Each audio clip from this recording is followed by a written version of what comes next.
Tutuloy pa ba natin ang motorcade? Baka kumilos sila tanggol, hindi tayo handa. Gawin mo natin kung paano tayo makakaganda sa kanila. Dahil sa kaduwagan mo, Buhay pa! Ano kami pinag-awayan? Kapatid ko ba si Tanggol? I wanted you. Hindi ako titigil hanggat di ako nakakaganti.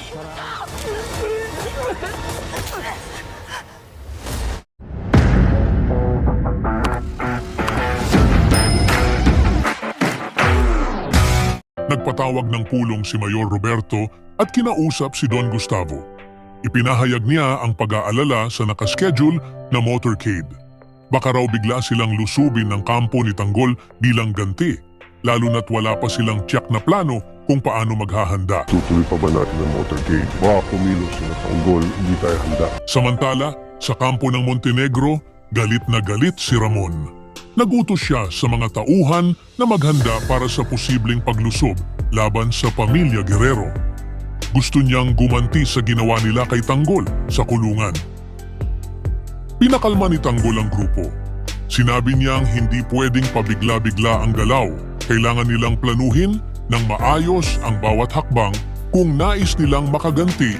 Sa kampo ng Guerrero, hindi maikubli ang galit ni Miguelito. Binulyawan niya si David dahil nabigong patayin si Tanggol. Tinawag niya itong mahina at walang silbi. Saglit na tumahimik si David bago umamin. Kahit daw may alitan sila ni Tanggol, hindi niya magawang tapusin ang buhay ng sariling kapatid. Habang nagsasalita, namumuo ang luha sa kanyang mga mata, kasabay ng takot sa posibleng parusa ni Miguelito. Hindi na nakapigil si Miguelito. Hinampas niya ng baril si David at sunod-sunod na binugbog. Pinagbantaan niya ito na mas malala pa ang darating at sinabi niyang kulang pa ang mga parusang naranasan ni David. Galit at determinadong burahin si David, kinausap ni Miguelito si Attorney Vera. Ibinilin niya na si Vera na mismo ang dapat kumitil sa buhay ni David. Wala nang nagawa ang abogado kundi tanggapin ang utos. Habang patuloy ang tensyon, kinausap ni Tanggol si Olivia.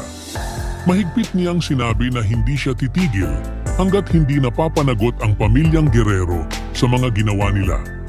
Lalo na ang pambubugbog sa kanya sa kulungan. Tagpo na rin sina Attorney Vera at David. Sa isang madilim na eskinita, nagmakaawa si David na patawarin siya. Pero buo ang loob ni Vera, galit, malamig ang titig. Tinawag niya si David na traidor at walang puso. Sinubukan pang lumaban ni David, pero isang putok ang narinig sa hangin. Natapos ang lahat sa isang iglap. Sa kabanatang ito, lalo pang umiinit ang tensyon sa pagitan ng kampo ni Tanggol at ng mga Guerrero. Habang pinaplano ni Mayor Roberto at Don Gustavo ang kanilang susunod na hakbang, mas piniling paghandaan naman ni Tanggol at ni Ramon ang ganti sa maayos at matalinong paraan. Pinakita rito na hindi lang tapang ang puhunan sa laban, kundi diskarte at puso rin. Sa kabilang banda, lumalim pa ang bangayan sa loob ng kampo ni Miguelito. Dahil sa kabiguang tapusin si Tanggol, tuluyan ng itinakwil at pinarusahan ni Miguelito si David. Isang patunay kung gaano kalalim ang kasamaan at pagkawalang awa ng pamilya Guerrero. Sa dulo ng lahat, naging malinaw na walang sinisino si Miguelito, maging kapatid man o kaalyado. Ibahagi ang inyong saloobin sa comment section. Huwag kalimutang mag-subscribe at i-click ang notification bell para hindi ninyo ma-miss ang susunod na kabanata ng Batang Quiapo. Maraming salamat sa panunood.